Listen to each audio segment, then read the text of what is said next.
Tá gravando. Tá bom. Então, boa Pode ficar à tarde. vontade. Boa tarde, pessoal. Eu não sei se vocês estão vendo a minha apresentação aí.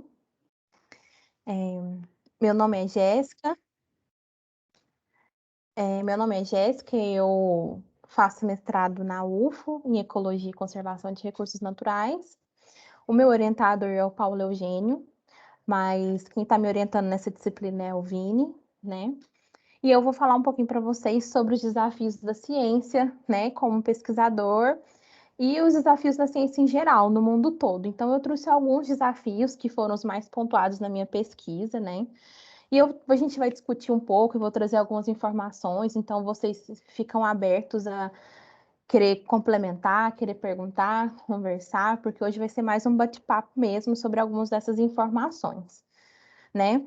E o objetivo no final, gente, é que a gente possa pensar, né, em uma forma de caminhar com a ciência, né, uma forma de tentar cessar esses problemas, esses desafios que a ciência tem hoje, né, porque nós, como futuros cientistas, né, então como futuros cidadãos mesmo, né, responsáveis, a gente tem que pensar numa forma, né, e o objetivo dessa aula é isso, a gente pensar em como que a gente pode agir da agora para frente.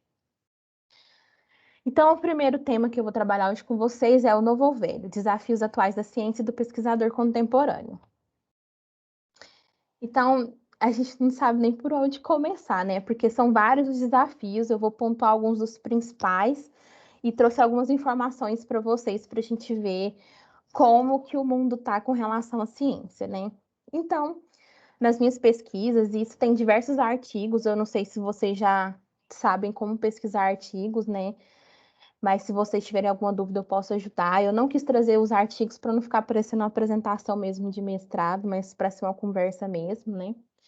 Então, o primeiro ponto que foi mais pontuado, assim, em diversas pesquisas, é a questão das verbas para a produção dessa pesquisa, né? Que é o que gera ciência no mundo, né? E não é um desafio de todos os países em si, mas a maioria dos países sofre com a questão das verbas, né? Aqui, essa parte de cá, eu trouxe algumas informações de alguns países que mais investem em pesquisa, né, em ciência, e aí a gente vê aí os 10 primeiros países que investem mais em ciência e o valor que eles estão investindo. Esse dado é de 2018, então ele está um pouco defasado com relação agora a 2021. Mas é um dado mais concreto que eu tive com relação aos outros que eu consegui na internet, né? Então a gente pode ver aí que o valor que os países desenvolvem, ou então destinam à pesquisa, vai muito, por exemplo, da condição econômica do próprio país em si e da questão cultural também que envolve, né? Igual tem um artigo brasileiro de uma moça da UFMG que ela explica um pouco como é que funciona a questão da cultura e da economia que interagindo com a importância da ciência e como as pessoas verem a ciência no mundo todo, né? Então, não menos importante, em primeiro lugar, veio os Estados Unidos, né?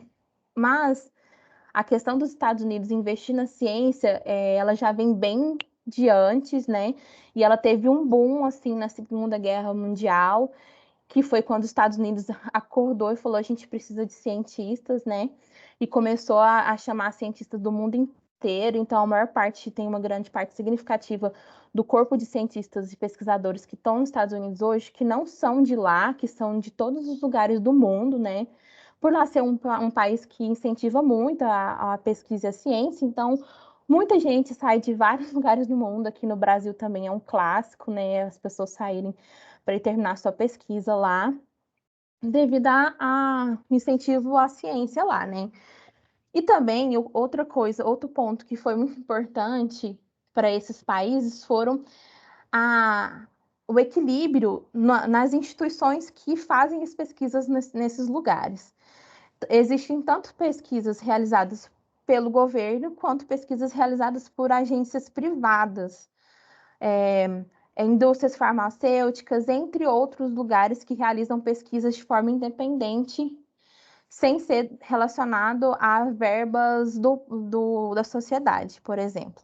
Que é uma coisa que já não acontece muito aqui no Brasil, mas no Brasil a gente vai falar um pouquinho mais para frente. Então, aí no ranking a gente tem primeiro Estados Unidos, depois vem a China, depois vem o Japão, a Coreia do Sul, a Alemanha, a França, a Índia, o Reino Unido, o Brasil em nono lugar. Esse, como eu falei para vocês, esse dado ele é de 2018, né? Hoje, o atual dado, o Brasil ele está em 15º lugar, num dos países que mais investem em pesquisa. Mas ele ainda é um dado que não tem tanta confiabilidade, assim. Então, por isso que eu trouxe esse. Mas é bom a gente deixar destacado isso, essa queda do Brasil com relação ao incentivo à pesquisa, né? O segundo fator limitante, um desafio muito grande para os pesquisadores, são as limitações. Ai, tá escrito errado aqui, tecnológicas, gente, me desculpa. A segunda foi as limitações tecnológicas, que eles, até mesmo nos próprios artigos, em mesas redondas de discussão, as pessoas falam que a ciência ela avança à medida que as tecnologias avançam também, porque às vezes a gente tem muita pergunta que não tem um aparato para isso. Então, os cientistas hoje eles buscam desenvolver a tecnologia para tentar desenvolver a sua pesquisa em todas as áreas, né, afins. Então, assim, você ainda vai ver muito pesquisador, principalmente aqui no Brasil, aqui no Centro-Oeste, a gente tendo essa limitação com relação à tecnologia para desenvolver as pesquisas, né? Outra coisa que interfere muito são as relações políticas que tem nos países, né? Não são todos os países também que sofrem por isso, então tem países que eles tratam a ciência como sendo independente do governo, né? Tem que ir uma verba, então é meio que obrigatório. Então, mas alguns países, principalmente os países, como dito no artigo, subdesenvolvidos, que não é um termo mais utilizado, eles sofrem muito com a questão política. Então, os países da América Latina, África e uma parte da Ásia sofrem muito com essa questão política, que de acordo com que a característica do governo e de quem está governando vai interferir, por exemplo, nas verbas que são liberadas para pesquisa, ou então a forma com que a pesquisa é incentivada no país, né? Que é uma coisa que a gente pode ver aqui no Brasil também, que acontece. Outra coisa que também vem bastante, e eu acho que é um assunto que a gente vai ver uma certa movimentação agora nos próximos anos, que é a popularização do conhecimento científico, né? Que ultimamente anda sido pauta de muitas conversas, né? Principalmente na comunidade científica, de uma forma da gente tentar trazer um pouco do conhecimento científico para a população, porque não adianta só a população saber que a ciência é importante, eles têm que saber o porquê a ciência é importante, né? Então, e isso, a ciência e a população, elas estão muito distantes atualmente, né? Eu vou mostrar para vocês mais para frente um vídeo de umas pessoas da minha família, né? Vocês vão ver que por mais que os vídeos sejam muito fofinhos, muito legais, assim, eu queria ter trago mais vídeos de mais pessoas para a gente não ter a questão da minha pessoa interferir nas respostas deles, né? Porque foi a minha família que eu fiz essa entrevista. Mas eu não consegui ter, por situações familiares, eu não consegui trazer mais entrevistas. Vocês vão ver que, por mais que as respostas deles estejam meio certas, vocês vão ver que as pessoas têm um certo receio de falar o que é ciência, o que é um cientista, porque é uma realidade muito distante da deles, por exemplo. Uma das pessoas que eu entrevistei foi a minha avó e ela fez até a quarta série. Ela estudou até a quarta série. Então, ela vai partir na entrevista mais para o lado do elogio do que ela acha que eu faço, a partir de muita observação e muita conversa assim com ela e tentando explicar. Então, mas ela em si não sabe o que é ciência, qual é a função do cientista, o que um cientista faz em si, né? E esse é um quadro de grande parte da população do Brasil, assim, né? Então, o conhecimento científico, gente, não adianta só a gente fazer ciência só ficar aqui na comunidade científica, né? A gente tem que expandir esses conhecimentos para fora, para que as pessoas saibam que o remédio que elas tomam, a água de qualidade que elas bebem, a qualidade de vida que elas têm, digamos assim, regalias com relação às facilidades que a tecnologia traz hoje para elas, né? Tudo vem da ciência, tudo foi uma questão de muita gente estudando para a gente chegar no que a gente tem hoje, né? Outra coisa que também é muito importante é a acessibilidade, porque por mais que a gente imagina que hoje o conhecimento ele está aí na internet, e a internet é para todos, tem muitos lugares que as pessoas não têm acesso à internet, né? Não tem acesso, por exemplo, a uma educação de qualidade. Então, isso todos são fatores que barram, né? Porque se a gente pensar que a gente já tem uma dificuldade de popularizar o conhecimento, então as pessoas, quando procurar pesquisar sobre ciência, elas já vão ter uma limitação por elas não saber o que significa cada termo técnico do assunto que ela for pesquisar. E aí a gente ainda pega essa questão, por exemplo, igual tem partes, por exemplo, do Brasil e do mundo onde que não tem acesso à internet. Eu vou trazer esses dados para vocês. Aqui no Brasil, principalmente no Nordeste, no último censo do IBGE de 2019, apontou, por exemplo, que mais de 20% do Nordeste, cerca de 20% das pessoas que não têm acesso à internet estão no Nordeste ou então estão na Amazônia, entendeu? Então, de uma certa forma, a ciência ela tem uma certa dificuldade de chegar até essas pessoas, né? E é uma coisa que a gente tem que tentar contornar essa situação, né? E por último, assim, que eu vou dizer para vocês que foram o que saiu mais é o comportamento humano.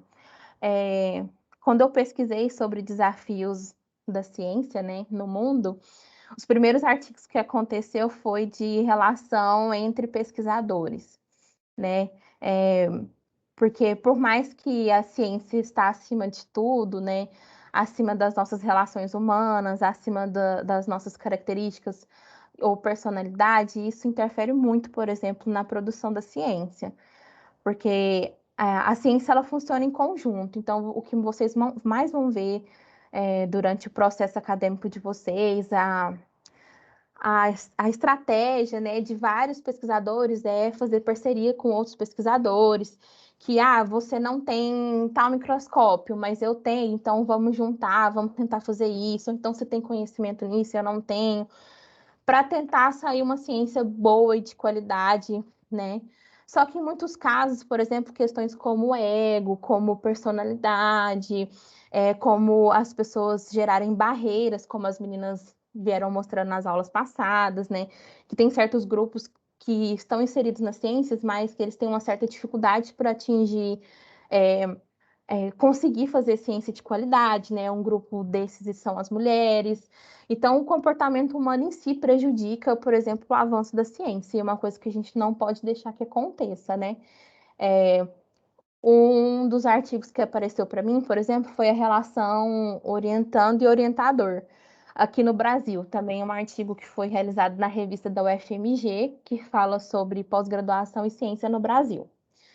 Eles falam sobre essa relação orientando e orientador, porque aqui no Brasil, a maior parte da pesquisa da ciência é produzida dentro da universidade, por graduandos e pós-graduandos e professores, né, orientadores. Então, a relação orientador e orientando é muito importante no quesito ciência aqui no Brasil, mas mais para frente eu vou explicar isso para vocês também. Aí aqui, gente, eu trouxe um gráfico, né? Esse gráfico ele é do censo de 2000 até 2015, né? E aí essa revista, eles entrevistaram, por exemplo, várias pessoas e pediram a opinião delas sobre benefícios e malefícios da ciência e tecnologia segundo as enquetes nacionais, né? E essas enquetes, elas vêm de 4 anos consecutivos, né? E a gente pode perceber, por exemplo, que em alguns casos as pessoas estão começando a perceber que a ciência só traz benefícios, mas a gente ainda tem um percentual aí que é um pouco preocupante das pessoas que responderam que tanto benefícios quanto malefícios, mais malefícios quanto benefícios, né? Que por mais que seja pouco, gente, se a gente trouxer isso para uma população, isso é muito, entendeu? E a gente não sabe os motivos pelos quais essas pessoas falaram isso, como que aconteceu e qual a relação delas com a ciência, né? Então, também uma coisa que a gente tem que quebrar são desigualdades e essa distância da ciência com relação à população. Agora, pessoal, eu vou para o segundo tópico. Antes de eu ir para o segundo tópico, eu vou explicar para vocês. O Unesco é uma agência, né?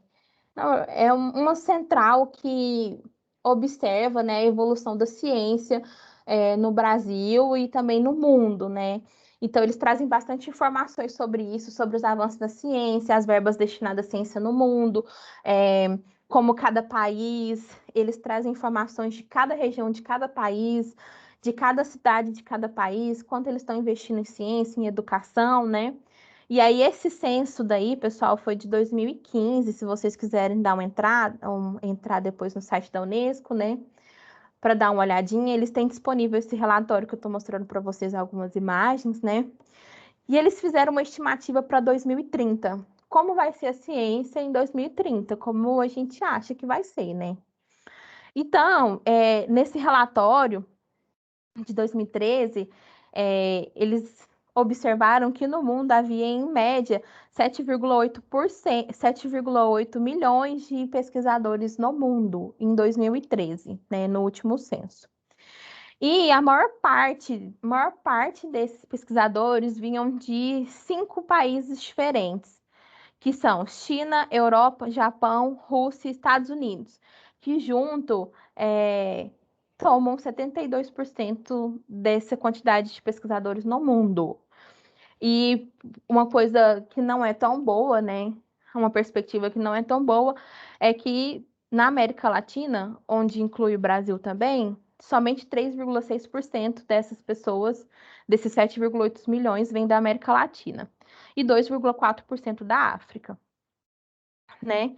Mas eles preveem um aumento, a partir do último aumento que teve, de 2007 para 2013, teve um aumento de 21% nos pesquisadores, no número de pesquisadores no mundo. Então, eles estão prevendo um aumento de média de 30% em cima desse valor até 2030, né? Também teve um aumento de 23% na produção de artigos científicos publicados em revistas no mundo, no último censo de 2013, né? E aí, aqui nessa imagem aí, ele trazem mais algumas informações de investimento, aonde que a gente consegue mais verbas, como que essas verbas estão dispersas, né? O investimento, a pesquisa, a ciência, a publicação de artigos, quanto a publicação, o número de pesquisadores, né? Lá no site, gente, eles trazem até informações de número de intercâmbios, né? O número de pesquisadores que estão aí andando pelo mundo, fazendo as suas pesquisas, publicando artigos, né? Entrada e saída de pesquisadores, número de pesquisas só daquele país, né? Que carregam o nome de cada país, patentes, né? Que são produzidas em todo o mundo, dentre outras informações. Então, ele traz uma informação bem completa e esse relatório de 2030 ele é muito interessante a gente dar uma olhada, principalmente quem pretende, né, ser pesquisador no Brasil, e quebrar essas fronteiras aí para fazer uma pesquisa de qualidade, né? Aí agora eu vou para a segunda etapa da minha aula, mas antes eu queria saber se alguém tem alguma dúvida, se alguém quer acrescentar alguma coisa, se vocês têm algum outro desafio que vocês acham que são evidentes no mundo e que eu não trouxe para vocês. Podem falar, pessoal. Ô, Jéssica, eu fiquei pensando aqui naqueles primeiros dados que você mostrou do investimento, Hum, que seria legal ver, olhar, né, quando a gente olha aqueles dados, o número de aqui. pessoas que existem nesses países, né, Uhum, para a gente saber o quanto do dinheiro público, né, que é gerado e investido, e uhum. também o número de pesquisadores, né, para a gente saber a fatia que cada pesquisador, em média, assim, recebe, né? Sim, é, Mas é muito interessante, né? Olhar e também ver que o Brasil caiu, né? Ele não está mais em nono, né? é, Que nem se falou que ele talvez esteja em 15º, né? Outra coisa que também tinha nesse artigo era que a questão, por exemplo, de como os pesquisadores são tratados nesses países, né? Por exemplo, nos Estados Unidos, os pesquisadores, alguns deles têm até renda fixa, né? Na China também, eu não vi dados sobre o Japão, né? Mas, por exemplo, tem partes de pesquisas realizadas na África onde os pesquisadores também não têm uma renda fixa. Uhum. Eles pesquisam porque é isso, ou então são professores universitários, né? Ou então tem agências por trás, né, que capacitam eles, ou então que fornecem, né, as verbas necessárias, que é mais aqui no estilo do Brasil. Eu não sei dizer se você tiver alguns amigos e quiser compartilhar a sua experiência com relação a isso aqui. E com relação ao número de. Eu dei uma mancada, né? Deveria ter trago esses dados de número de pessoas, né, e quanto de investimento que cada país traz, né? Não, acho que não é que você tinha que ter trazido, mas assim, pra gente pensar nisso também, né? Tipo, o Brasil é um país que tem muita gente, né? Muita, muito. E a gente vê países bem menores, né, que estão bem nos primeiros lugares aí do ranking, né? Então a gente imagina. E também países que têm. Também depende muito, por exemplo, igual nesse artigo, a moça também falou sobre a questão da demografia, né? É, como é que estão as faixas etárias das Uhum. pessoas em cada país, né? Porque, por exemplo, França é um país onde tem um número de adultos bons, né? Significativo, um grande número de idosos também. E ela traz esses dados no artigo também com relação à demografia de cada país, que isso também interfere no número de pesquisadores e há quanto tempo a pesquisa ela está inserida na sociedade.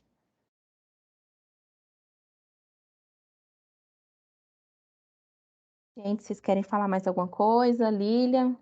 Ah, é porque desculpa, eu tô mandando no chat, Jéssica, eu esqueci que você não vê o Eu não chat. tô vendo, não.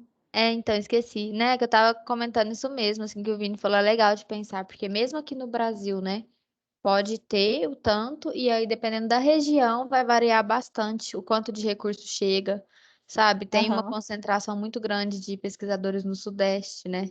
Nas outras Uhum. regiões, nem tanto. Então, esses números realmente, assim, além de já ter a diferença de recurso que é destinada, dependendo aonde ela vai chegar, ela chega de jeito diferente e em fatias diferentes também, né? Aí eu É. brinquei aí falando que a Alemanha é menor que alguns estados brasileiros. Pois Então, é, e tem muito mais dinheiro, né, para um negócio bem pequeno. Então, assim, outro rendimento, né? outro rendimento, né?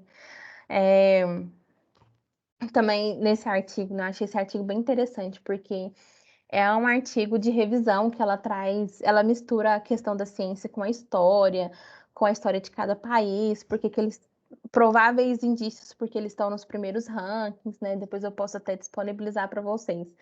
E aí ela fala da Alemanha da questão do Hitler, né? Ela fala que ela deixa claro que ela é super contra o nazismo e tudo mais, mas o nazismo incentivou muito a questão da ciência voltada para a autodestruição da sociedade, né? Então, assim, a questão do incentivo financeiro à ciência começou antes disso, mas no nazismo, na Segunda Guerra Mundial, foi tipo um boom de ciência. Se você era cientista, ela falava assim que você poderia até, em alguns casos, ser judeu, que eles iam te utilizar para você produzir ciências a favor dele. E muitas das pessoas que estavam, por exemplo, na academia, acabavam indo para esse viés mais científico, né? Para tentar continuar no país, ou então não ser morto, por exemplo, Uhum. né? Né, eu li esses dias também, exatamente isso que você está falando, só que falando quanto. Eu tô lendo um livro, na verdade, o próximo capítulo é a ciência e o capitalismo, mas o quanto nessas guerras mundiais, né, o investimento da ciência na ciência foi grande, mas principalmente para o desenvolvimento de armas. Então, a Uhum. área de física nuclear, o quanto avançou, física, físico-química, né, as armas químicas, assim. Então, foi Uhum. um investimento surreal, porque até então se investia muito nos exércitos, né? Quando entenderam que poderiam investir na pesquisa para ter um retorno de maior extinção, vamos dizer assim, né, e menos gasto de gente, Nossa, é muito doido, né? Como muda totalmente o rumo da história depois. E aí tem coisa que a gente colhe até hoje que, na verdade, o intuito não era a ciência, era só Não, o produto, né? Mas que a gente colhe até hoje, assim. E aí tem igual, esses países, né, que lideraram essas corridas, assim, que é um com negócio louco. certeza. É igual nesse artigo, ela também fala, por exemplo, que na época da Segunda Guerra Mundial, existiam rumores de que Stalin e Hitler queriam tentar entender até onde a dor humana vai. E aí eles faziam vários testes em humanos, campos de concentração, para saber até o limite que o ser humano pode aguentar de dor. Então, você imagina as atrocidades que foram feitas para eles terem esses resultados, né? E aí ela fala que quando a ciência mais matar do que salvar, talvez a gente deve pensar em como que a ciência está sendo feita, né? Porque o objetivo da ciência não é esse. Ela diz isso no final do artigo, né? Eu acho bem interessante esse ponto de vista, porque hoje, por mais que a gente fale que a pesquisa, que a ciência em si está num processo de valorização, existem algumas áreas da ciência que são muito mais valorizadas, né? Que é discrepante de outras áreas, como, por exemplo, a área da saúde, a área da física nuclear, desenvolvimento de armamento, ainda corre muito na frente. O número de pesquisas que os Estados Unidos e a China publicam em relação à física nuclear é anos-luz que outros países, né? E é uma das áreas, é o carro-chefe, assim, de grandes pesquisas nesses países, né? Então, acho que uma grande parte desse dinheiro que é destinado é justamente para esse cunho, né? Então, a gente também tem que levar isso em consideração. Mais alguma dúvida, pessoal? Mais algum comentário? Eu vou falar agora também sobre um pouco da ciência no Brasil, como que ela está funcionando, como que ela é vista no Brasil.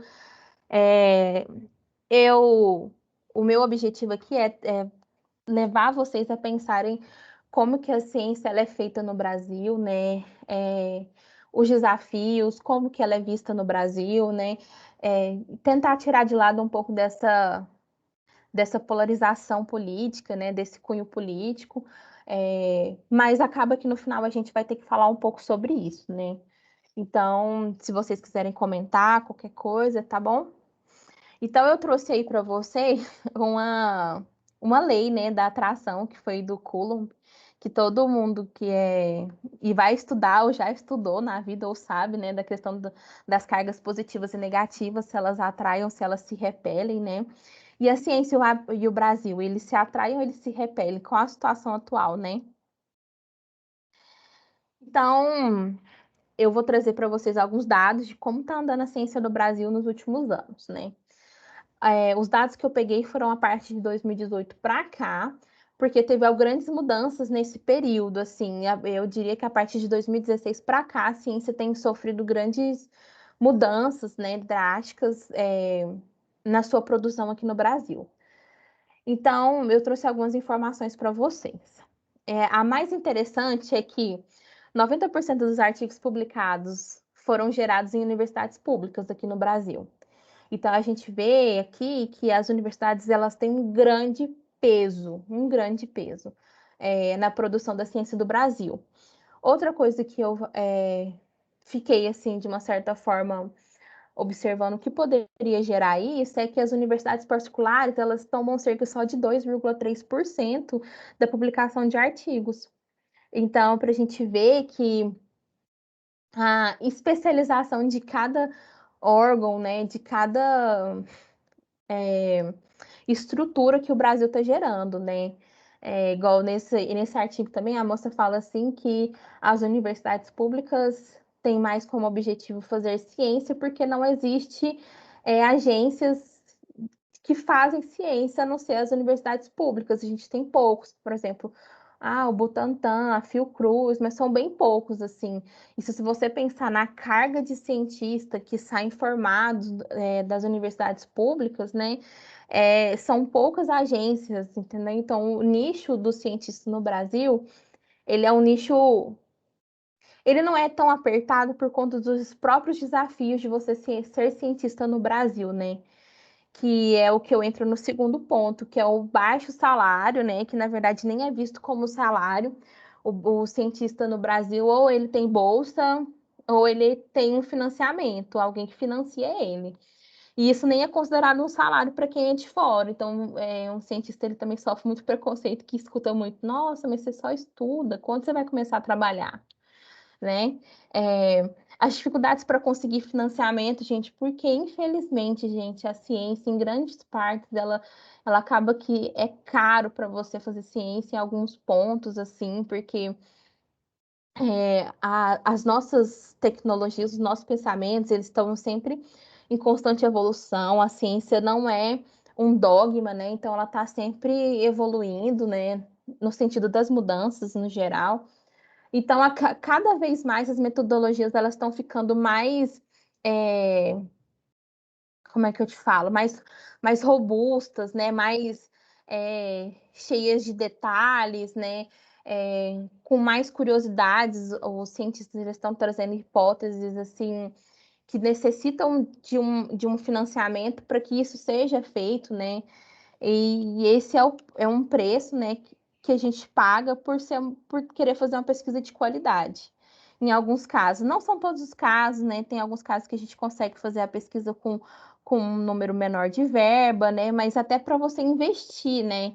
Igual, por exemplo, também li um artigo, esse artigo da UFMG, que a moça fala sobre a questão orientando e orientador, fala que o número de pessoas que estão saindo do doutorado ou estão saindo de um pós-doc e continuam na pesquisa é muito baixo, perto da quantidade de pessoas que entram, né? Que já é baixa a quantidade de pessoas que como diz ela, peita a responsabilidade de ser cientista num país que não traz tanta valorização do cientista, né? E da pesquisa no Brasil.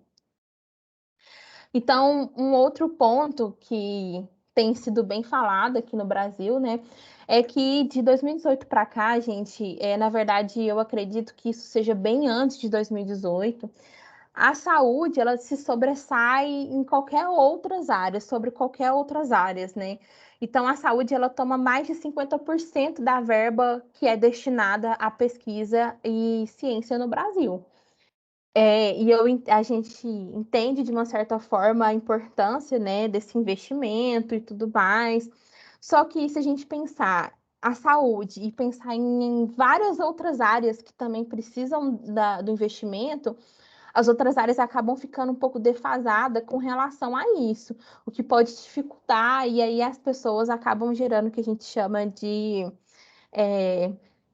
migração de cientistas, né? Porque os bons cientistas brasileiros, gente, em algum momento eles já foram para fora para terminar sua pesquisa, ou para fazer alguma coisa, ou para ter não só experiência, mas para dar continuidade à sua pesquisa, porque aqui no Brasil, muitas das áreas elas não têm quase verba nenhuma, gente. Eu trago para vocês, por exemplo, a questão da ciência voltada à área da educação, gente. Você fazer pesquisa na educação no Brasil é muito difícil, muito difícil. É uma das áreas mais que sofrem mais com essa desigualdade com relação às verbas, né? Com relação até, por exemplo, reconhecimento, né? As pessoas não têm ideia do quão difícil é fazer ciência na área da educação. Você propor alguma coisa diferente, você passar um tempo estudando, né? Então, assim, e é talvez uma coisa que a gente possa pensar em conversar, por exemplo, com vocês. O que vocês acham que a gente pode fazer para trazer uma igualdade maior, né? Para que todas as áreas sejam importantes, né? Assim como a ciência, a saúde, né? Ixi, saúde também está sem assim. Desculpa, pessoal. E isso também foi uma coisa que ela colocou bastante nesse artigo, né? Esse artigo foi de uma professora da área da educação, então ela trouxe muito essa questão da educação e da ciência voltada para a educação. E outra coisa é a polarização, ou então a regionalização do conhecimento científico no Brasil, gente. O conhecimento científico no Brasil, ele está restrito, não é fala restrito, mas a grande maioria da ciência produzida no Brasil, ela está concentrada ali naquela região São Paulo, Rio, ou às vezes no Sudeste, mais para baixo, assim. O Nordeste tem muita ciência, mas perto dessas outras regiões é uma região que tem mais defasagem, e a região da Amazônia também tem muita defasagem com relação à ciência, né? Lá tem um órgão que trata só de ciência, né, relacionado à parte biológica, né, que é o que dá esse boom, mas se não fosse isso, as outras áreas, elas são muito pouco comuns de haver pesquisas nessa área lá na Amazônia, e quando tem pesquisa, ou é área da saúde ou é área ambiental.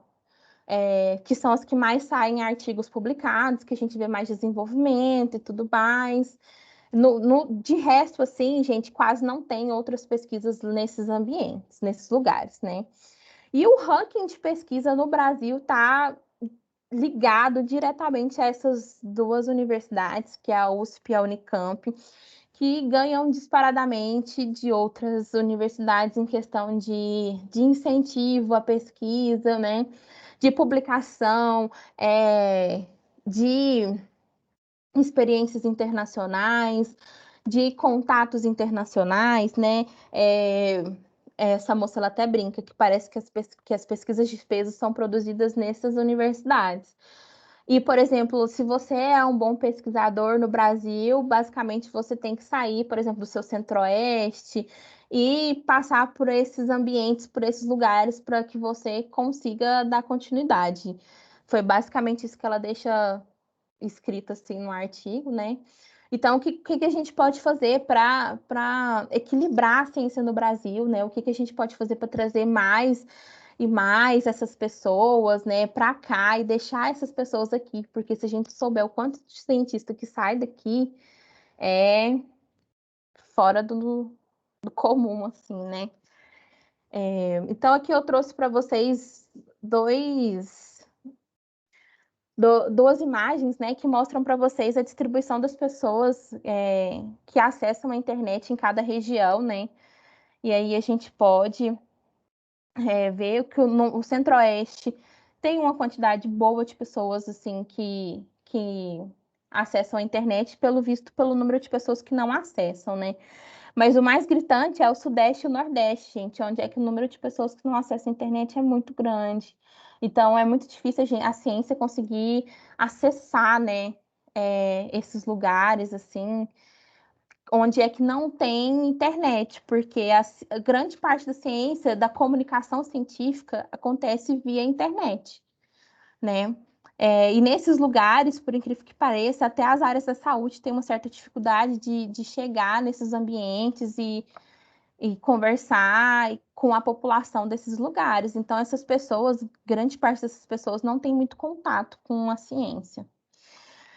E aqui eu tenho o ranking de países que publicaram artigos em 2018, gente. A gente pode ver aí que tem 2 países que também são disparados, né, na publicação de artigos.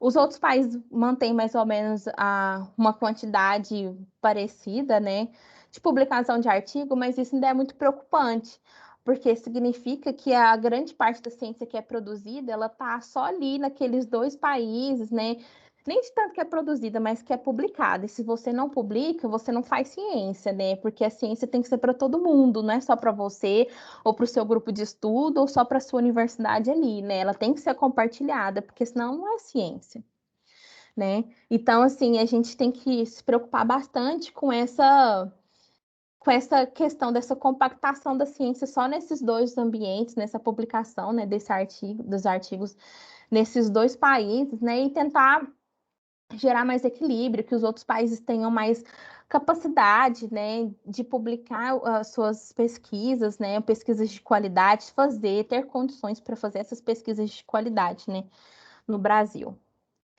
E eu também não poderia deixar de falar, por exemplo, das questões políticas aqui no Brasil, que interferem diretamente, né, na forma com que a sociedade vê a ciência, na forma com que a ciência é produzida no Brasil, né.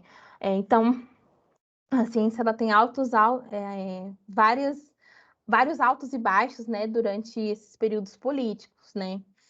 E aí, uma coisa que eu também achei bem interessante é que nessa coluna, tem uma coluna da USP também, e eles têm até um podcast que fala sobre ciência, depois também seria interessante vocês darem uma olhada, que eles falam que A gente sabe como vai ser a ciência, sabendo qual governo, qual a posição do governo com relação à ciência. E eles falam também assim que a ciência ela não pode ser política. Elas têm que estar além disso, além das políticas. Mas as políticas fazem parte da ciência, que é uma área destinada às ciências políticas, né? Inclusive, no Brasil tem vários pesquisadores, cientistas políticos, né? Que fazem um excelentíssimo trabalho, né, de análise aqui dentro mesmo do nosso território brasileiro, né? E muitas das vezes grande parte desses pesquisadores são deixados de lado, né? Porque também é uma área que tem muito pouco investimento em ciência, né? São as áreas sociais, voltadas mais para história, né? E geografia são áreas que têm grande defasagem na questão de incentivo à ciência e à pesquisa, né? Então, se a gente considerar que os dados que a Vanessa trouxe, né, de que pesquisador no Brasil, o valor das bolsas e tudo mais, e a gente contrastar esses dados, por exemplo, com os dados que são os investimentos que são realizados, por exemplo, no Ministério da Ciência e da Tecnologia, que deveria cuidar da ciência e da tecnologia no Brasil, mas não são esses que cuidam, o valor ele é muito diferente. Por exemplo, esse dado também é de 2019, esse dado da quantidade do valor que os deputados e os senadores eles custam, né, para nós, para a sociedade, e o valor destinado a cada ministério, por exemplo. Então, em 2019, 513 deputados e 81 senadores custaram mais de 7 milhões de dólares para os cofres públicos, né? E esse dado agora de 2020 e 2021, ele foi lançado, mas ele não é 100% confiável, porque agora na questão da CPI eles estão mudando todos os dados com relação a verbas públicas, né? Por conta que foi descoberto na CPI que teve 3 milhões, né, dos cofres públicos foi separado para um ministério que na teoria não existe, né? E aí eu trouxe para vocês o valor que foi destinado esse ano ao Ministério da Ciência e Tecnologia, que foi de 10,4 bilhões de reais, sendo que apenas 2,8 bilhões desse valor foi disponível à pesquisa. E a pesquisa que que o Ministério da Ciência e Tecnologia trabalha, nem sempre é essa ciência das universidades públicas, né? Que é a que chega de fato em publicações e tudo mais. As bolsas quem paga é o Ministério da Educação. São as agências de fomento, CAPES, CNPq, FAPEMIG, elas todas são de cunho e de responsabilidade do Ministério da Educação, não no Ministério da Ciência, né? Que já também é outra coisa que a gente tem um ministério que não necessariamente cuida diretamente da ciência, né? Então, a gente pode perceber que os valores, eles são bem diferentes, né? E aí ela fala que, e é uma pergunta que eu deixo para vocês, será que esse investimento que a gente, em teoria, que a gente coloca, por exemplo, nos nossos parlamentares, nos nossos governadores, nos nossos deputados, será que ele seria de fato um investimento à ciência se a gente considerar que a política é uma ciência? E se for, você acha que está sendo feito de qualidade? Você acha que as emendas que estão sendo aprovadas são de qualidade? Você acha que teve um estudo por trás disso? Porque, em teoria, a política deveria agir dessa forma, deveria ter estudos, essas emendas deveriam ser voltadas a benefício da população, né? Essas pessoas que estão ali, elas deveriam ter consciência, e eu falo ter propriedades para falar, né? Para falar em nome de uma sociedade, né? Então, o conhecimento ele nunca deveria ter sido pouco para essas pessoas, ou é pouco para essas pessoas para estarem nesses lugares onde é que elas estão, né? E ultimamente as pessoas estão falando, né, que tudo é político. Então, será que esse valor a gente deveria considerar ele como sendo um valor destinado à ciência de uma certa forma? E é isso que eles deixam assim no podcast para a gente pensar um pouco. Eu trago aqui para vocês essa inquietude deles com relação a essas verbas, né? E agora eu vou mostrar para vocês, pessoal, uns vídeos que eu trouxe, né? Eu vou tentar rodar eles aqui, eu vou parar de apresentar para rodar eles aqui, porque eles não estavam rodando mais cedo quando eu fiz o teste. Só um minuto. Se vocês quiserem falando alguma coisa.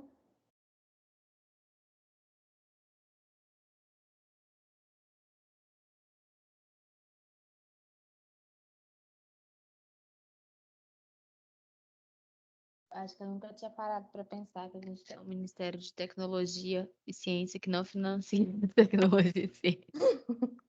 Né? Muito interessante isso, né?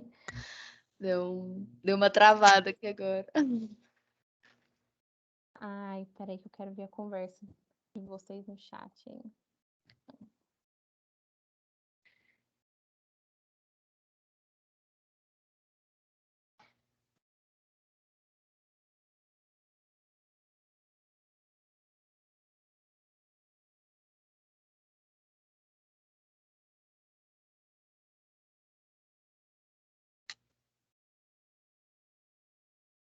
É.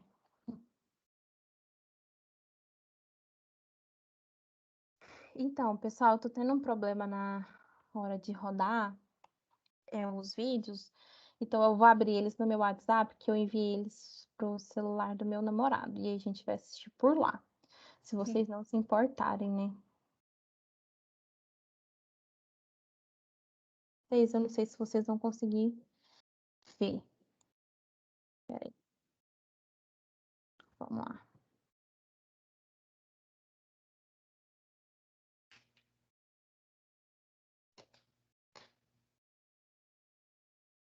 Vocês estão vendo aí a tela do WhatsApp? Sim. Uhum. Vê se vocês conseguem escutar.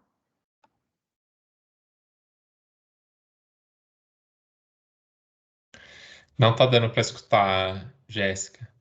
Eu acho que você tem que fazer alguma coisa para linkar o som.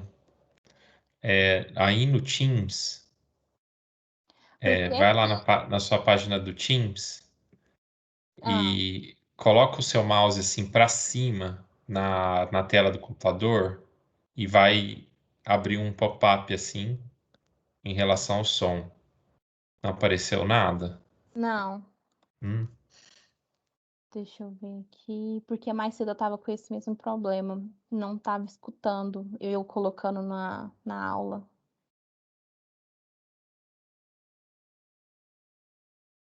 Mas você pode mandar também lá no nosso grupo e a gente vê pelo WhatsApp. Posso. Agora escutamos um som. É do. É daqui, do Teams. Vou tentar Ah, tá. ver se dá agora. Peraí.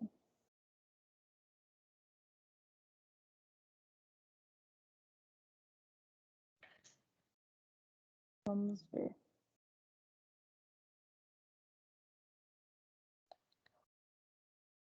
Vamos tentar de novo aqui. Dá para vocês escutarem agora? Não. A Tassiara está falando que fica na parte de compartilhar a tela. Tá, vamos lá. Eu tenho que clicar em compartilhar e. Tem uma opção em cima de compartilhar o áudio também. Bem onde que tem que clicar para compartilhar a tela. Uhum. Tá aqui, mas aqui tá falando que é. Ah, deixa eu ver. Incluir Incluir som do som do computador. computador. Entendi. Vamos ver agora se dá. Tá certo. Então, vamos voltar. Ano Marcelino.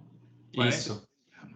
Ah, então, gente, então beleza, tá ótimo. Esse primeiro aqui que vai apresentar, gente, o nome dele é Luciano, ele é o meu pai, e ele vai, algumas perguntas eu fiz para ele, tentei fazer as mesmas perguntas para todos os entrevistados, tá bom? Tá bom. O que é ciência para você? Ciência? O estudo das coisas que a gente não compreende. Como é um cientista para você? É uma pessoa que busca resposta para coisas que ainda não sabemos. E o que a Jéssica faz? A Jéssica, minha filha, ela é uma cientista.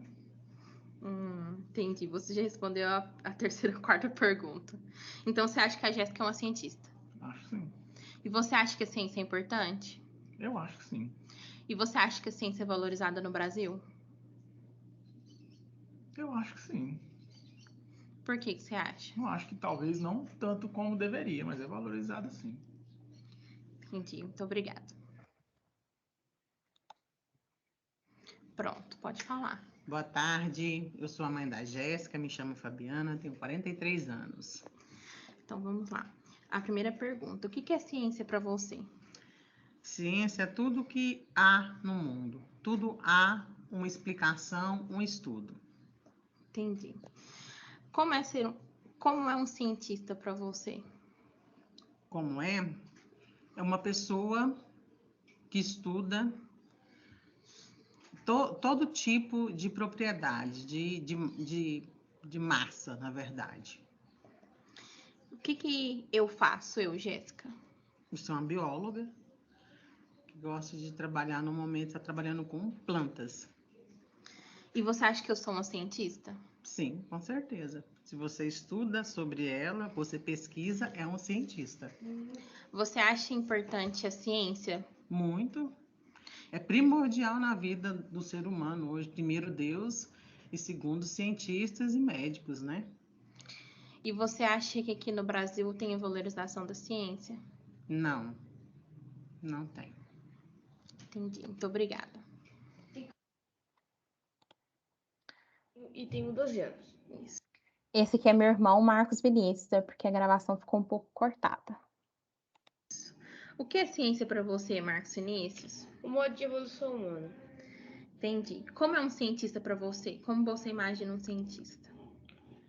Uma pessoa que ajuda o mundo, além dos governadores desse negócio. E o que a Jéssica faz para você? Cuida de planta. Entendi. Obrigada. Ela cuida do meio ambiente para os outros não ficarem desmatando esses negócios. E você acha que eu sou uma cientista? Acho. Entendi. E você acha que você gosta da ciência no Brasil? Gosto. De vez em quando penso, é biólogo também? Gosto. Entendi. Obrigada. O que é ciência para o senhor? Ciência? É. O que é ciência?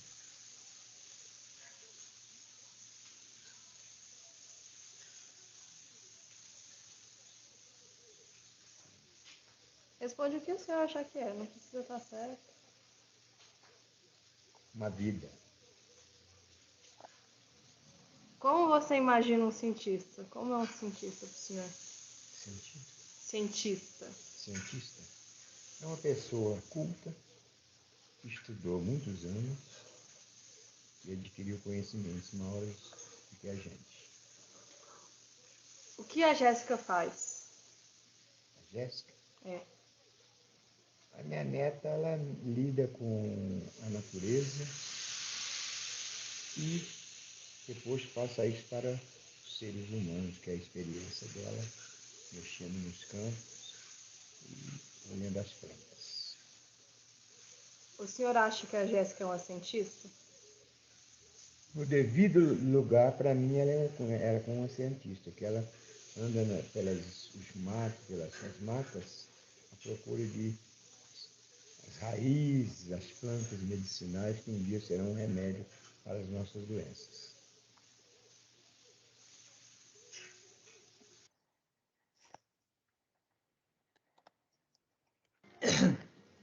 O que é ciência para a senhora? Ciência é entender, né, das plantas, raízes, como é que chama Meio ambiente. Meio ambiente, mas assim, quando é pasto, como é que é? Natureza. Não sei falar, esqueci.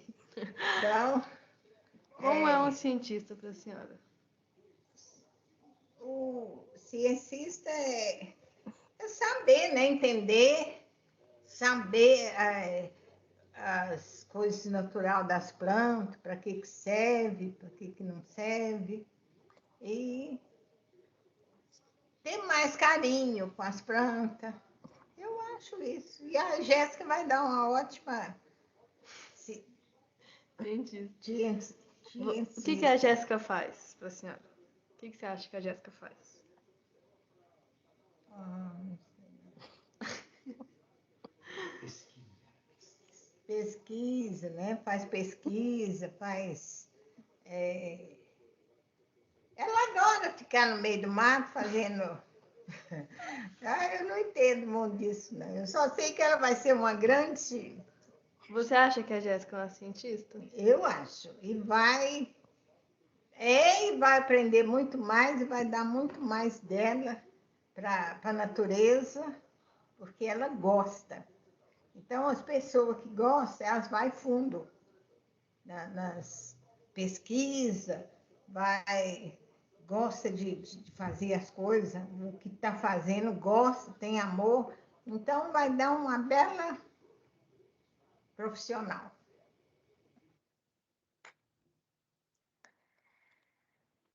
E aí, pessoal, o que vocês acharam das respostas? Eles só acharam que cientista mexe com planta e os bichos. Pois é, mas é porque o referencial deles é eu. Porque eu sou a primeira pesquisadora da minha família. Eu não sou a única que terminei o ensino superior. Mas eu sou a única que segue a carreira científica da pesquisa. Então, e eles não entendem muito bem o que eu faço. Eu até brinco assim que minha avó me chama de raizeira, de jardineira, sabe? Eles acham que é isso, sabe? Que eu gosto de ficar no meio do mato o dia inteiro. Na minha família também, eu sou o único que mexe com pesquisa, né? Tipo, sou o único biólogo, só que a referência que eles têm é que mexe com bicho, porque aqui em casa tem um monte, e cada vez eu quero mais. É isso, a família toma muita referência do que a gente faz, né? E eu nem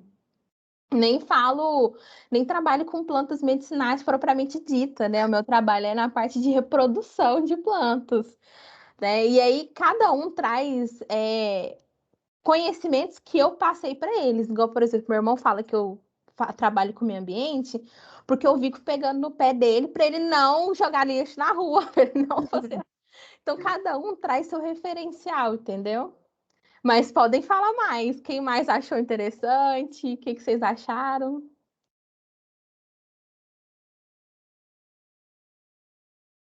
Eu achei muito legal, Jéssica. Igual o Vini falou aí, da vontade de mandar para nossa família e ver o que vai sair de resposta. E é muito assim, né? Que nem depender da vida da pessoa mesmo, né? Você falou o referencial que a gente é para eles e da história de vida deles também. Então, eu achei muito legal, assim. Você vê que seu irmão usa termos e mesmo ele parecendo estar com vergonha e tal, ele tem mais noção, às vezes, do que as pessoas mais velhas, porque já mudou, ele já é de outra geração, sabe? Que já consegue, né? Às vezes ele consegue explicar melhor que sua mãe e seu pai, por exemplo. E é muito legal isso, eu acho, sabe? De ver que a gente é influenciado, mas a gente influencia também, né? E eu acho que que nem você falou, consegui fazer só com a minha família, mas eu acho que sua família que você trouxe representa grande, grande parte da população, assim. Sabe, de não conseguir mesmo explicar, que nem você falou, às vezes consegue citar um exemplo de uma coisa que você faz, mas não consegue, não é claro para a pessoa, né, o que é o cientista, o que é ciência, né, muito... eu adorei. Eu achei interessante trazer diversas faixas etárias dentro da minha própria família para mostrar como a ciência está nesse alto e baixo a partir do conhecimento das pessoas, entendeu? Então, assim, a visão do meu avô e da minha avó são totalmente diferentes, por exemplo, da visão do meu irmão, que é o futuro da ciência, né? Se ele seguir essa carreira. E como eu, como pesquisadora dentro dessa família, influencio. Imagina numa família que não tem um pesquisador, por exemplo, uma pessoa que fala sobre isso importante, porque para minha avó, eu só estudo para o meu avô. E o que eu acho interessante, que eu gostaria de compartilhar com vocês, gente, é que, por exemplo, a minha avó, depois desse vídeo, ela chorou muito, porque ela não sabia falar cientista, porque ela não sabia o que era ciência, ela não queria de jeito nenhum fazer. Aí eu falei assim, vó, mas é importante. Ela, mas minha filha, eu não sei falar, não sei nem o que é isso, eu vou falar o quê? Eu falei assim, não, vó, a senhora fala que eu sou profissional, qualquer outra coisa. Então, para vocês verem que a entrevista dela foi voltada para me elogiar, para me enaltecer, não em si para a pergunta em si, porque ela não tem muitos conhecimentos nessa área, né? E na casa do meu avô e da minha avó tem muita planta, muita planta. E aí eu chegar lá, que eles começam a perguntar, por que essa planta tá morrendo? Por que essa planta não dá flor?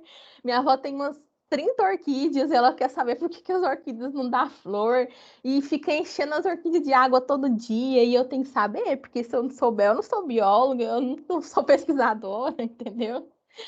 E aí, gente, eu indico vocês a fazerem isso com a família de vocês, para vocês verem qual é o impacto de vocês dentro da família de vocês, porque nós, dentro da nossa família, nós somos o sinônimo da ciência no Brasil. E é isso que eu falo, e que é muito importante o nosso papel, por isso que no começo eu falei que eu queria convidar vocês a gente pensar como que a gente pode agir daqui para frente, né, com relação a isso. Porque, querendo ou não, a gente mostra para eles, olha, saiu isso aqui, isso aqui. Esses dias para trás eu me peguei explicando para minha avó o que era um artigo científico.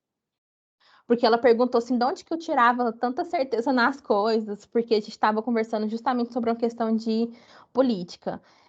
Eu vou abrir com vocês uma questão particular, que no ano passado, em setembro, eu perdi um tio pelo Covid, né? Ele morreu de Covid. E aí, em janeiro, meu avô pegou Covid, meu avô tem 85 anos, pegou Covid, ele já estava vacinado, então ele teve só sintomas leves, mas a minha avó estava na primeira vacinação e ela tinha uma semana que ela tinha vacinado a segunda. Então ela ainda estava naquela janela de imunização da segunda vacina, então ela não estava 100% vacinada e ela começou a sentir vários sintomas, ela teve 35% do pulmão comprometido, né? Então foi fevereiro todinho a gente no hospital com ela. E aí os médicos queriam dar hidroxicloroquina, ivermectina e azitromicina para ela. E aí eu falei que não era para dar, porque eles tinham que me justificar o porquê que eles estariam dando essas drogas para minha avó. Enquanto eles não trouxessem, eu traria as minhas convicções, né, os meus artigos para mostrar para eles que não funciona. Se eles trouxessem um número maior de artigos mostrando para mim que funciona, eu aceitaria, né? E assim, isso é muito difícil acontecer, gente. Esse médico, porque ele era extremamente competitivo, porque senão ele não estaria nem me escutado, né? Porque eles têm total arbítrio para dar hidroxicloroquina para receitar para quem eles quiserem, né? O Conselho Regional de Medicina ainda não se posicionou com relação a isso. E aí ele não conseguiu trazer os artigos e eu fiz uma pasta com 200 artigos do ano passado, de novembro para cá, e mandei para eles, né? Então, depois disso, a minha avó ficou muito mal, e aí no dia que ela saiu, a gente conversando, ela perguntou, né? Nossa, mas como é que você sabe disso? De onde você tira tanta certeza disso? Né? E aí eu fui explicar para ela como é que funciona um artigo científico, o que tem por trás disso. E aí meu pai foi ficar com a minha avó no hospital, porque ela já é maior de 60 anos, então eles não podem ficar sozinhos, né? Agora, né? Porque ela tem um plano de saúde. Meu pai foi ficar com ela e pegou Covid. Então, foi em março inteiro meu pai com Covid. E a gente não sabia o que acontecia, porque ele estava sem sintomas. Então, ele foi descobrir, ele já estava no meio de abril já. E aí, foi isolar todo mundo. A minha mãe é do grupo de risco. E aí, em março, abril, em maio, os meus primos que moravam com meu avô e com minha avó pegaram Covid. E aí, no final de maio agora, meu namorado pegou Covid e chegou a ser internado, estava em estado crítico e tudo mais. Então, eles me perguntam muito hoje, o que a gente faz? O que a gente faz? Aí ela até pergunta, mas o que a ciência está falando aí? O que a gente pode fazer? Aí ela fica assim, Jéssica, por que você não estuda assar-peixe? Porque eu tomei assar-peixe, eu melhorei muito depois da Covid, que eu tomei assar-peixe. Então, assim, eu consigo perceber o peso que eu tenho de mostrar a ciência, de trazer essa ciência que a gente faz nos laboratórios, ou fora deles, com plantas, com animais, com qualquer tipo de ser vivo, né? Para dentro da nossa casa, né? O tanto que nós somos importantes, né? E querendo ou não, gente, hoje isso é uma questão, assim, não é uma decisão, tipo, não é uma opinião, é uma obrigação nossa, né, enquanto alunos, enquanto pessoas que estão dentro da universidade, enquanto pessoas que se beneficiam das coisas que a ciência traz para a gente, né? E é uma coisa que está sendo muito atacada, né? Eu ia trazer alguns vídeos da CPI que aconteceu na semana passada, que trouxeram duas médicas, né? Várias, na verdade, foram mais de duas, mas duas teve comportamentos assim evidentes e a ciência ela foi muito atacada durante todo esse processo da CPI, e o nome da ciência foi muito utilizado, né? Então, para a gente que a gente precisa, gente, porque agora não é uma questão de, eu não quero opinar, é uma questão de ou a gente se posiciona e defende e mostra a importância da ciência, ou então nós vamos daqui uns dias ter que lidar com várias mentiras e ser mais desvalorizada ainda do que nós somos hoje, né? Então, vocês que estão aí na faculdade, essa também é a função de vocês, porque vocês também são futuros cientistas, e se não quiserem seguir essa carreira, vocês vão ser futuros profissionais, vão ser pais, mães, vocês têm um poder que está ali na votação, um poder de poder estar dentro da sala de aula, então poder influenciar outras pessoas que estão perto de vocês, sabe? Então, use esse poder que vocês têm, gente, vamos disseminar a importância da ciência no mundo, se a gente puder ter essa oportunidade. E aí agora vocês me falam o que vocês acharam, né? Se que vocês gostaram. Desculpa pelas dificuldades, pelas letras erradas aí na apresentação e pelo vídeo bem caseiro. Eu queria ter feito uma coisa melhor, mas até ontem eu tava na correria do hospital, assim, com essas coisas de Covid. Ô, Jéssica, eu queria destacar duas coisas assim na sua amostra, que eu acho que é muito representativo da sociedade, e da gente também, em relação ao papel que o cientista ocupa ocupa aí na sociedade do nosso país. A primeira é uma visão utilitarista de ciência. Então, a gente estuda as plantas para alguma coisa, né? Então, para tirar raiz e fazer remédio, né? E isso, ela é uma visão bastante comum, assim, né? Mas essa ciência, ela não é, né? A ciência como um todo. Existem outros propósitos também da ciência, e acho que isso é bom a gente esclarecer, né? E o outro ponto é a questão de que o cientista ele faz a ciência por paixão, né? E como que ser cientista é como se a gente ocupasse um lugar diferente dos outros profissionais aqui no Brasil, né? E eu acho que isso tem tanto impacto assim na nossa vida, né? Imaginar que a gente, porque isso faz com que a gente imagine que nós ocupamos um espaço que é profissional, né? Uma profissão que é diferente das outras profissões, porque é feita com afeto. Quando na verdade não necessariamente, sabe? É só mais uma profissão, só, né? E eu achei isso muito interessante, né? E isso, né? O afeto e o utilitarismo, essas duas coisas aí que eu acho que apareceu apareceria. Se a gente perguntasse aqui entre a gente, essas duas coisas iam aparecer com certeza. Essas duas coisas, às vezes, elas fazem mais a gente perder crédito do que ganhar crédito, né? Faz com que a gente passe uma visão não profissional para a nossa profissão. Não sei se estou sendo claro assim no que eu estou querendo dizer, né? E, enfim, achei super legal o seu. E eu acho que a gente tem que tomar cuidado com isso. Eu mesmo sou um desses que fala: eu adoro flor, minha vida são as flores, tudo que eu tenho, né? Tudo que eu tenho na minha vida, tudo que eu construí foi a partir das flores, né? E hoje eu tenho evitado um pouco falar isso, né? Porque eu acho que isso tira um pouco do crédito da nossa profissão, sabe? Eu acho que a gente tem que tomar cuidado com isso. Não, e aí eu achei muito legal seu exercício, assim.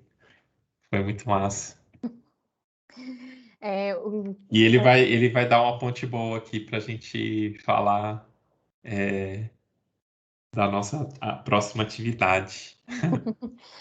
Então, eu na verdade eu nem tinha muito percebido, mas eu fico muito. Minha avó fala assim que eu fico muito brava, porque ela e meu avô, como se eu fosse uma borboletinha que ficasse o dia inteiro no meio do mato, no campo, coletando as flores. Porque assim, isso já foi. Eu já fui muito criticada pela minha postura, por exemplo, de datas festivas, tá no campo, então eu não posso ir porque eu tô fazendo uma coisa importante, sabe? E para eles, assim, você faz o que você gosta, então, tipo, você faz amanhã. E outra questão também que bate muito também na minha família é a questão deles acharem que eu vou ficar o resto da minha vida estudando, ganhando esse tanto que eu ganho, né? Porque até o ano passado eu não tinha bolsa, né? Então eu dependia financeiramente dos meus pais, dos meus familiares para produzir a ciência que eu quero produzir no futuro, né? Então, assim, eles falavam assim, mas você vai passar a vida inteira dependendo dos seus pais. Igual eu já escutei da minha avó que eu tinha que trabalhar primeiro, conquistar minhas coisas, ter uma aposentadoria e depois fazer isso, porque é o que eu gosto, não é a minha profissão como cientista, entendeu? Uhum. Então foi uma coisa que já foi, assim, já tentei discutir com todos eles, inclusive meu padrinho que faleceu, ele também era professor, fazia mestrado na UFG e era professor da universidade particular lá de Goiânia, a Alfa. E aí a família inteira batia com força na gente por conta da nossa profissão, do ambiente que a gente escolheu para trabalhar, né? E aí eu falo o tanto que é importante a gente mesmo mudar essa questão de achar que a gente faz tudo por amor, porque é muito sangue no olho, a maior parte do tempo a gente tá sangue no olho correndo atrás das coisas, né?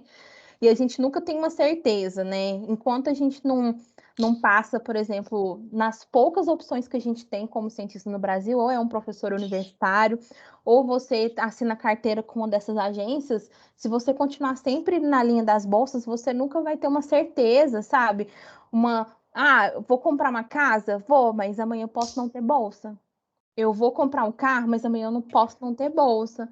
Então, tipo, a gente tá trabalhando hoje para caçar alguma coisa para comer amanhã. E isso é uma coisa muito ruim, que reflete diretamente, por exemplo, na minha relação com a minha família.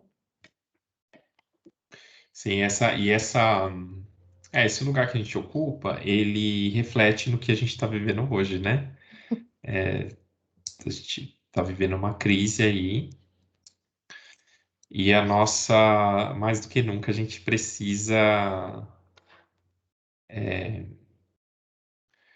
se colocar, né, e colocar nossa opinião, assim, de maneira embasada cientificamente, né? Só que a gente perdeu, né, gente? Porque a Perdeu. gente não está numa sociedade cientificamente educada, né? Então, a nossa sociedade, quem tem mais peso? A opinião de um médico ou o fato trazido por um cientista? Essas coisas têm o mesmo peso, quando são coisas Na totalmente verdade, diferentes, né? o fato do cientista se tornou uma opinião também, né? À vista Isso. da sociedade. Então, isso é muito, muito ruim, né? Porque o número de médicos e o número de fato de cientistas no Brasil, né? O que um médico faz, todo mundo sabe, porque você está direto ali no hospital, precisando de alguma coisa, você faz aquele check-up de um ano. E um cientista? Quando você vê um cientista? Né? E se você vê, você sabe reconhecer um cientista, porque eles são pessoas normais, né? Não é aquela situação do Globo Repórter em cientistas, onde comem, o que vivem, como fazem no Globo Repórter. Então, tipo assim, não é bem complicado. Mas foi um prazer, gente, muito grande na Obrigado, Jéssica, pela gente. sua dedicação aí, pela pesquisa. Foi muito legal. Eu agradeço, pessoal, foi muito bom. Muito Bom, obrigada, espero que vocês tenham gostado. Estarei aqui na aula que vem com vocês também. Se quiserem mais dúvidas, informações, ou até mesmo os videozinhos da minha família, eu posso passar para vocês também sem problema, que eles deixaram, né? compartilha depois lá no nosso grupo, Jéssica. Compartilha. Acho que vai ser muito bom. Obrigado. Nada. Gente, deixa eu falar para vocês, então, da nossa próxima atividade. Vamos deliberar aqui. Como que a gente faz? A gente pode fazer de duas formas. Deixa eu pensar. A gente pode fazer de duas formas. Ou, então, basicamente é o seguinte, a proposta é a seguinte.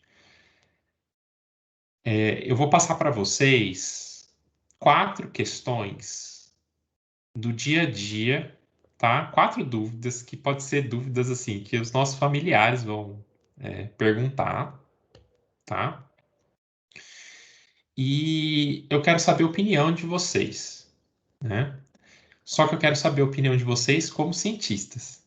Então, não é a opinião do cientista não é muito o que ele acha, tá? É o que é fato. Vocês lembram o que é um fato, né? Vocês lembram o que é um fato? Fato é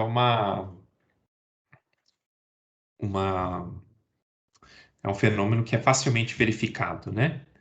Então, a nossa opinião, quando profissionais, né, ela tem que estar embasada nos fatos, né? Então, são 4 questões que a sociedade pode fazer para vocês e vocês, então, como profissionais da ciência, respondem. Aí, eu falo que pode ser de 2 tipos, por quê? Ou vocês podem responder textualmente e enviam para a gente até na semana que vem essas respostas, ou a gente se encontra na semana que vem e vocês leem essas respostas para a gente ou dão essas respostas para a gente. E aí a gente pode, de certa forma, discutir. Não sei qual que como fica melhor para vocês. O que que vocês acham melhor?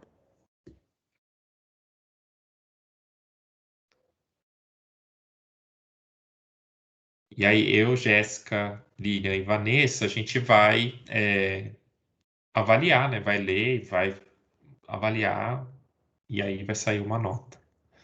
A nota que falta, né? O que que vocês acham melhor, gente?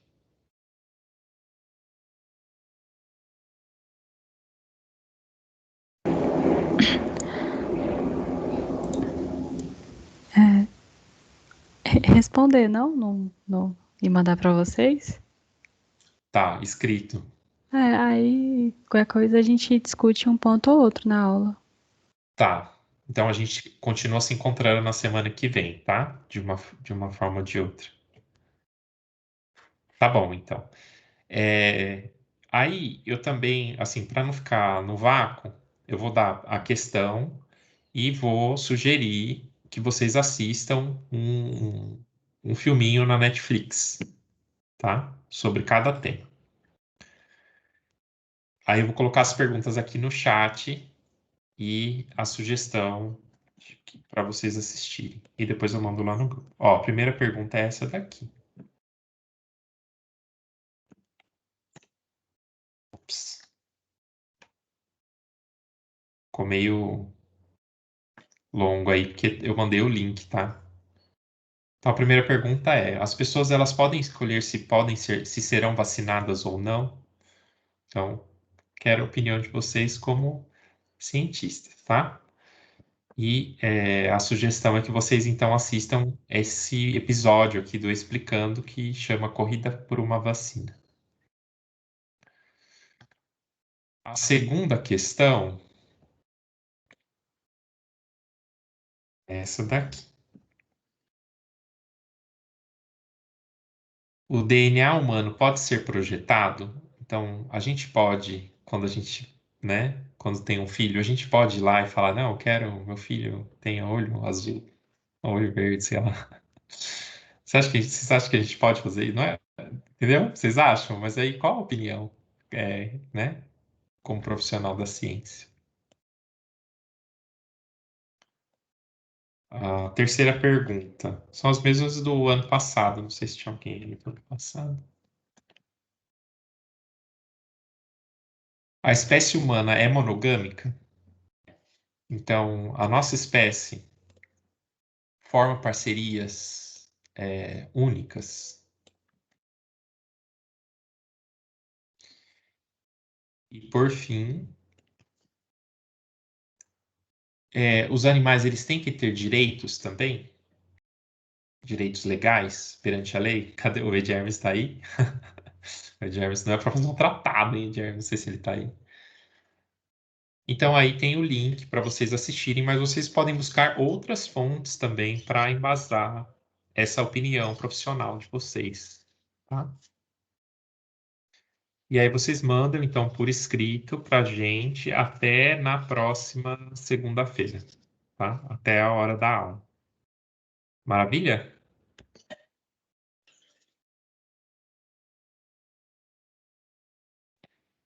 Depois eu vou mandar lá já no grupo também no WhatsApp. Tá bom, gente? Acho que é isso. Hoje foi nossa última aula. Então, mas a gente se encontra semana que vem. Aproveitem também para na semana que vem, se tiverem críticas à disciplina, sugestões, levem também para passar para a gente, tá bom? Jéssica, obrigado mais uma vez. E nos vemos semana que vem. Boa semana para vocês. Tá bom, obrigada. Tchau, gente. Tchau.